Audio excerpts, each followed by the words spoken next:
Again, trigger warning. If you don't want to do this, get off the podcast and do something else. But this is how we grow. Use this technique to spin those thoughts in the other directions. Change the color of it to something more favorable, because you can control your thoughts and emotions. They don't control you unless you let them.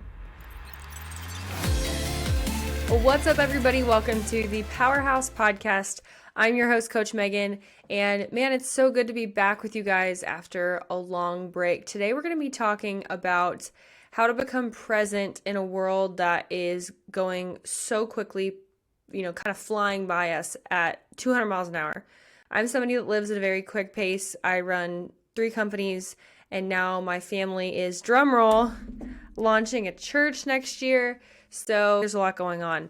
And I know when life gets kind of crazy, we need tools. We need tools in our toolbox to be able to thrive. So on today's episode, we're going to be talking all about that, how to be present in and mindful in processes where life just feels like it's crazy, how to engage with our body in those scenarios, and also how to restructure thoughts just when your head is lying to you.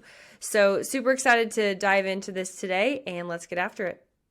All right, so for those of you guys who are watching on YouTube, you might have noticed that my setup is a little different. I'm actually super excited because we're restructuring my whole office. So talk about change. My husband and I were going to move, and then we decided to take our house off the market. We're going to do some renovations to our house and probably move in a year or two.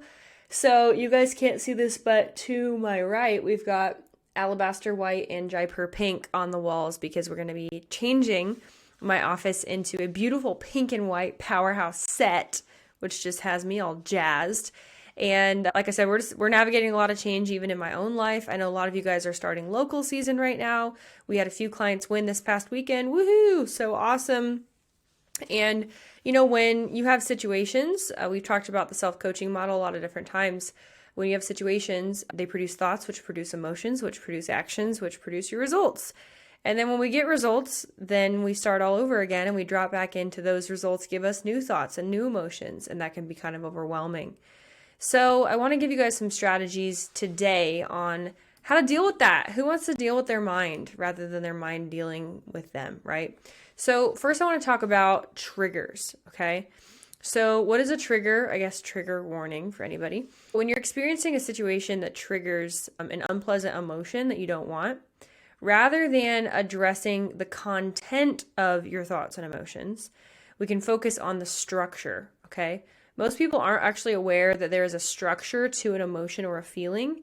The structure isn't the same thing as a physiological response, although sometimes that is a part of it. So even just recently, I had I don't know if I'd call it a panic attack, but I just watched way too much TV one evening and it was really dramatic. And if I don't have like a full shutdown routine, sometimes past habits of fear and anxiety are something that I can deal with sometimes. So I have to be very structured. I have to be very diligent when it comes to my thought life and just my routines and things like that that make me feel in control.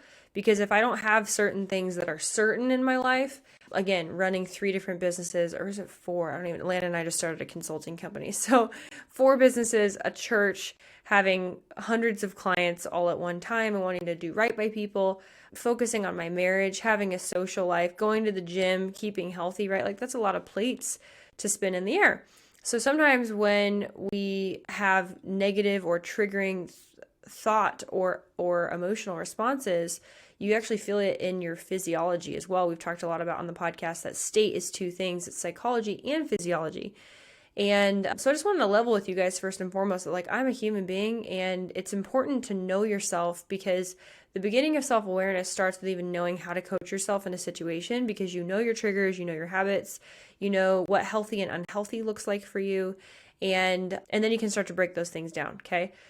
So back to emotions. Did you guys know, like I said, that emotions actually have a structure to them, not just content? So the structure is more like, I don't know, some people would call it energy. Sometimes some people would call it like an image in their mind that creates, that represent the emotional experience to you. These structures are unique to you, and you probably didn't even know that you had them. And you probably don't know that everybody else doesn't have them. Okay, so here is a quick activity that you can kind of see this for yourself. Okay, so I'm going to ask you guys some questions, kind of fun, and just answer them to yourself immediately after I ask them. Don't think too much about it. Just go with like your initial response. The pace of the questions helps your unconscious mind answer rather than your prefrontal cortex and kind of your forward thought life. Again, trigger warning. If you don't want to do this, get off the podcast and do something else. But this is how we grow, okay? So think of a situation that triggers an emotional response that you tend to have regularly that is unpleasant, okay? So that could be social anxiety, thinking of going into a networking event by yourself, going to a wedding alone. Those are some of the things for me. Okay, if you're driving, maybe don't do this. Now, I want you to feel the feeling of what it feels like to walk into that social event, to walk into that wedding by yourself, to see somebody that bullied you in high school, to see the girl in your pageant that is your biggest competition. Boom. Okay. Where does it start to feel in your body and where does it go? Is it tightening of the chest? Is it tingly arms? Is it you feel like you're going to throw up? Okay. Now think, what color is it? Isn't that a cool question? What color is it? Is it transparent? Is it opaque? Does its size change from one area to the other as time goes by? What shape is it? Does it go anywhere else in your body? Okay. Weird question. Which way does it spin? If you only notice one piece of it spinning, step a little bit further back in your mind and see if you can see the rest of it spinning. Okay? That is the structure of your emotions. Okay? Now, put yourself in the situation again. It's a strong one, right?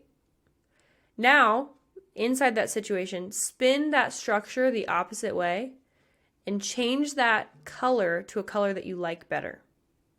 So if something's black, turn it pink, turn it white, turn it sparkly. Okay? Change it, flip it the opposite way and unspin it. Now check yourself again. Do you still feel it? If so, do it again and spin it even faster the other direction. Now, what does this new feeling feel like? Kind of cool, huh? Is there any problem taking this new feeling with you into the future? No. The answer is no. Okay? Try putting yourself in that situation again. It should feel better because you reframe the emotion. Okay? I'm even doing this as I'm talking and I feel like a peace come over me. Oh my gosh, I just reverse engineered that objection, if you will. So often we hide in life, you guys, from things because we feel like your subconscious is telling you that you're literally going to die if you do something. When in reality, we just need to step back and look at something from a little bit different lens. And you're actually really, really capable. And that thing is actually really, really possible, which is beautiful, you know? So I just wanted to give you guys this simple exercise that you guys can do this with thoughts. You can do this with circumstances. You can do this with emotions. Maybe a thought is repeating itself in your mind. Well, you need to ask yourself, what's the opposite of that thought? And how do I think that thought as profusely as the thought that's trying to harass me in my mind, saying, you're not good enough, you're never going to do this, replaying old things, da da da da da. And you need to step into the present and into your future self to imagine, allow yourself to sit in the goodness of the future, to sit in the goodness of the present, to sit in gratitude. And it will literally, like, you can't be angry and grateful at the same time. You can't be fearful and grateful at the same time. One of the first things that I do with all of my life coaching clients is we start with a question where I say, what are 5 things you're grateful for? Or what's the best thing that happened this week? Because if you're walking into a coaching session and you have a bad attitude about it, it's going to greatly affect even our conversation as I'm guiding you through to your goals, right? Which is what a life coach is, helping you get clarity on your goals and helping you take action towards those things.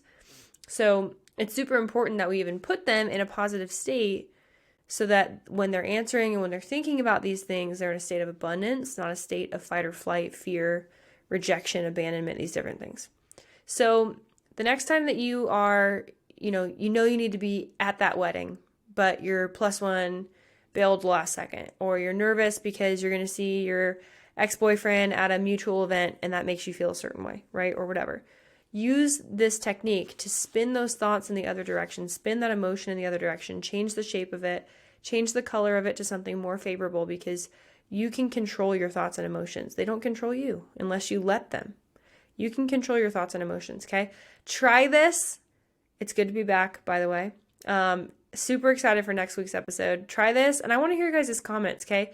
Please message me at Powerhouse Pageantry or send us a review on the podcast if this helps you, when this helps you, and as you guys try this out. All right, I'll see you guys next week. Bye.